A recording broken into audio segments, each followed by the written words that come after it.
Stockton, Calif. Democratic presidential candidate Andrew Yang wants to give cash to every American each month. Susie Garza has never heard of Yang,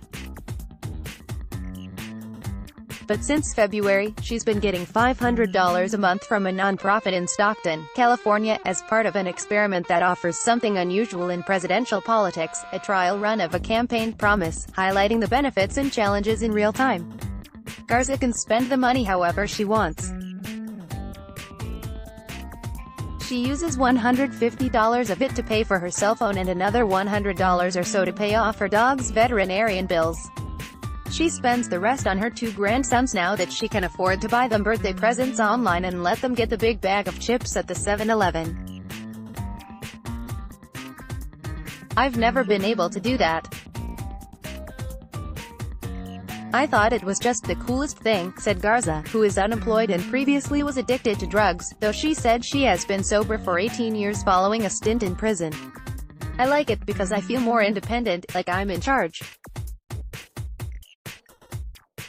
I really have something that's my own." Garza is part of an experiment testing the impact of universal basic income, an old idea getting new life thanks to the 2020 presidential race, although Stockton's project is an independent one and has no connection to any presidential race. Yang, a tech entrepreneur, has anchored his long-shot bid with a proposal to give $1,000 in cash to every American, saying the payments will shield workers from the pain of certain job losses caused by automation. The idea has helped him win unexpected support and even muscle out some better-known candidates from the debate stages. His proposal isn't too far off from one by U.S. Sen. Kamala Harris, one of the top contenders for the Democratic nomination, who has a proposal to give up to $500 a month to working families. Stockton, once known as the foreclosure capital of the country and for one of the nation's largest municipal bankruptcies, is a step ahead of both candidates. In February, the city launched the Stockton Economic Empowerment Demonstration, a pilot program spearheaded by a new mayor and financed in part by the nonprofit led by Facebook co-founder Chris Hughes. The city chose 125 people who live in census tracts that are below the city's median household income of $46,033. They get the money on a debit card on the 15th of each month. "I think poverty is immoral, I think it is antiquated and I think it shouldn't exist," said Michael Tubbs, the city's 29-year-old Democratic mayor. Tubbs' personal story includes a cousin who was killed, a father who is in prison and a mother who, as a teenager, raised him with the help of multiple jobs. He found his way to Stanford and public service, where he persuaded his beleaguered city to sign on to a provocative new idea, guaranteed cash.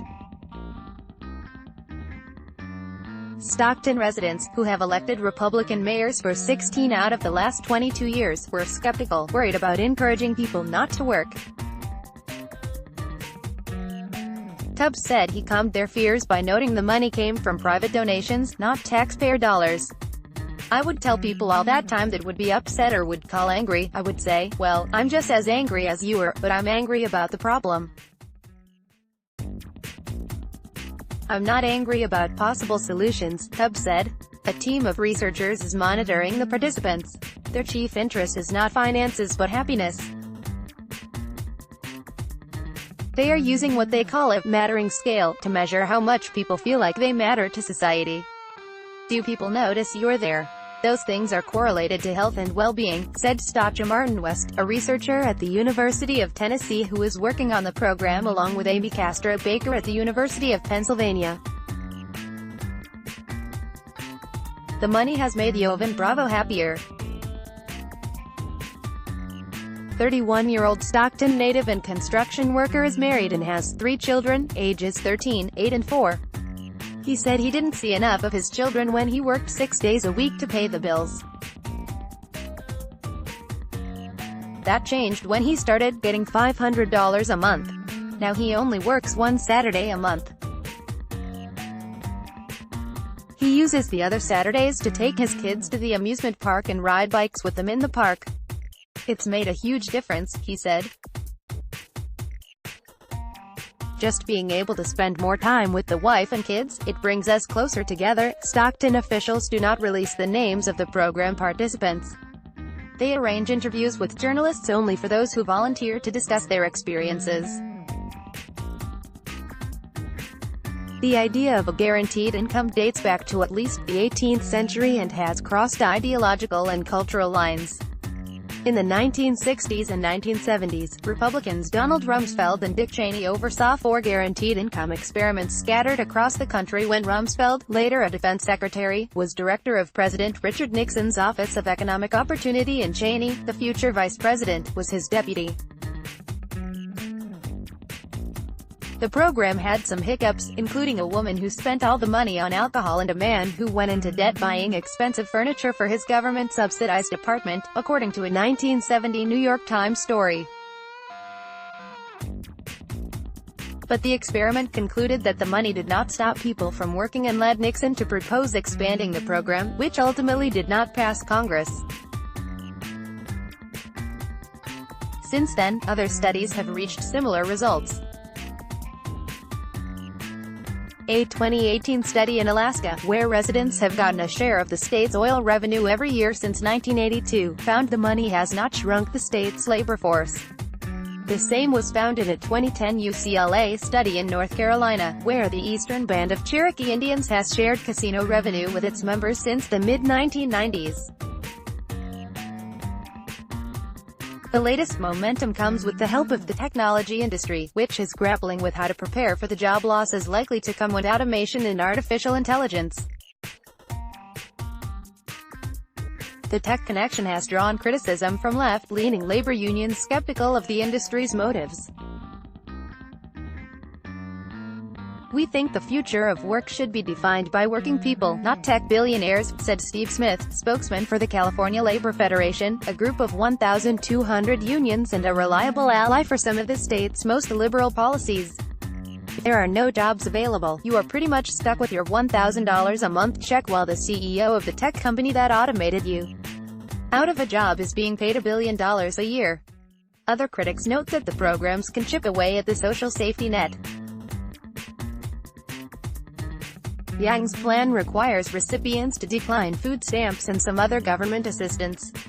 There's also the question of how to pay for it.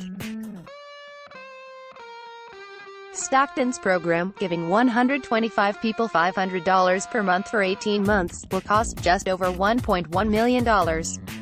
Harris's plan, which covers working families making up to $100,000 annually, would cost about $275 billion per year, according to the Tax Policy Center.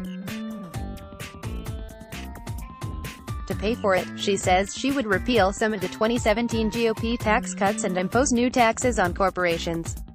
Yang's plan, which covers every adult in the United States, would cost $2.8 trillion per year. He would impose a new tax on businesses, goods and services while shrinking some other government assistance programs. Representatives for Yang and Harris did not respond to interview requests. The Stockton experiment runs through July 2020. Researchers expect to release their first round of data this fall, when the presidential campaigns are preparing for the Iowa caucuses and state primaries. Tubbs says he already sees success in making the city a focal point in the discussion about the future of capitalism and the U.S. Once the experiment is over, he's not sure what's next.